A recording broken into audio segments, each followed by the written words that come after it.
আসসালামু আলাইকুম প্রিয় বন্ধুরা, যারা এখনো চ্যানেলটি সাবস্ক্রাইব করেনি অবশ্যই সাবস্ক্রাইব করবেন। গুরুত্বপূর্ণ একটি ভিডিও আপনাদের দিচ্ছি।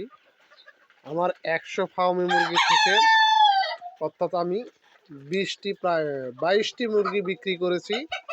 তাতে আমার মুরগির টাকা প্রায় যে টাকা দিয়ে কিনেছি সেই টাকা মোটামুটি মানে 4 ভাগের 3 ভাগ টাকা আমার উঠে এসেছে। এখন খাদ্য খরচের টাকাটা এখনও ওঠে নাই, কারণ ডিম না আসা পর্যন্ত তো খাদ্য খরচের টাকা উঠবে না, এটাই স্বাভাবিক। যাই হোক, আমি এখনো আপনাদের বুঝাই মানে কীভাবে 22টা মুরগি দিয়ে প্রায় 100 মুরগির টাকা আমার উঠে আসলো। সেই বিষয়টা আমাদের আজকের অভিজ্ঞতা থেকে, মানে আমাদের ফার্মের অভিজ্ঞতা থেকে আপনাদের আমি জানাবো। এখানে যে ফার্মে মুরগিগুলো দেখতেছেন, এখানে আমি নিয়ে এসেছিলাম অর্থাৎ প্রথমে 100 পিস বাচ্চা নিয়ে এসেছিলাম। 100 পিস বাচ্চা 100 টাকা করে নিয়ে এসেছিলাম, গাড়ি ভাড়া সহ 105 টাকা ধরেন, অন্যান্য খরচ সব মিলিয়ে পড়ে যায়। এবং এখান থেকে আমার 1 মাস 3 মাস পালন করা হয়েছে, লালন পালন প্রায় 4 মাস হয়েছে বয়স, এখন 5 মাস রানিং। এই মুরগিগুলোর মধ্যে মোরগ ছিল আমার অনেকগুলো, অর্থাৎ আমাকে যে মুরগি দিয়েছে সেই ব্যক্তি প্রথমে বলেছে 22টা মোরগ আছে, কিন্তু নিয়ে আসার পরে দেখি 22টারও অধিক, অর্থাৎ মোটামুটি 30-35টা প্লাস মোরগ হয়ে যায়। যার কারণে আমি বীজ ডিম উৎপাদন করার জন্য কিছু মোরগ রাখার চেষ্টা করলাম, যার বাকিগুলো সেল দিয়ে দেবো, রাখার দরকার নেই। সেক্ষেত্রে আমার প্রত্যেকটা মুরগি আমি 350 অর্থাৎ 300-350 টাকা বিক্রি করছি।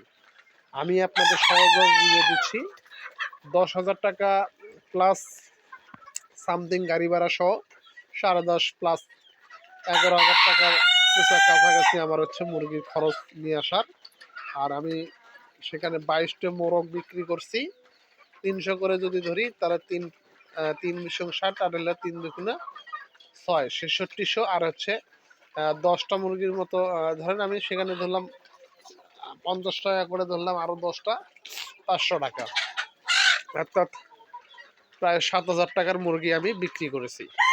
তাইলে আমার মুরগি নিয়েছি আমি 11,000 টাকা ভাড়া, গাড়ি ভাড়া সব কিছু মিলিয়ে ধরলাম, আর আমার মুরগির টাকা উঠে এসেছে 7,000 টাকা। তাহলে আপনাদের 4,000 টাকা থাকতেছে আমার বাকি মুরগিগুলা।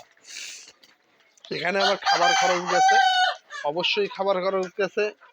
খাবার খরচ যাওয়ার পরও আমার এখন যে মুরগির টাকাটা, খাবার খরচটা প্রতি মাসে আমার এই যে পাশে দেশি মুরগি আছে, দেশি মুরগির বাচ্চা সহ প্লাস 5,000 টাকা ওষুধ সহ যায়। তাহলে 5,000 টাকা মাঝখানে আমি বিভিন্ন কৌশল অবলম্বন করে খাবার খরচটা কমিয়েছি। তাহলে 5,000 টাকা করে এখন যদি 4 মাস ধরি, 4×5 20,000 টাকা গেছে। 20,000 টাকার মধ্যে ধরেন আমার 7,000 টাকা, এইদিকে 10,000 11,000 প্রায় 30,000 টাকা খরচ, তার মধ্যে 7,000 টাকা আমার উইথড্র হয়েছে। তাইলে আমার থাকতেছে এখন আপনার হচ্ছে 4,000 আর 24,000 টাকা ইনশাল্লাহ। তা আমি যদি এখন বাকি মুরগিগুলো আছে এগুলো যদি 300 করে বিক্রি করি, তাইলে আমার তারপরও লাভ থাকবে ইনশাল্লাহ। এবং ডিম তো আছেই, আমি ডিম উৎপাদনের পরে বিক্রি করব বাচ্চা ইনশাল্লাহ। যদি সিস্টেমে লালন পালন করা যায় গ্রামের ভিতরে।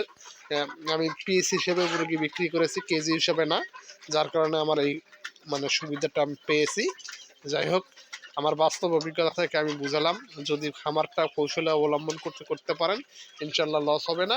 পরিশ্রম করলে সফলতা ইনশাল্লাহ আল্লাহ দিবেই। কারণ বাচ্চা উৎপাদন করে আপনাদের আমি জানাবো, হিসাব নিকাশ দেবো। যারা এখন আমার চ্যানেলটা সাবস্ক্রাইব করেন অবশ্যই সাবস্ক্রাইব করবেন।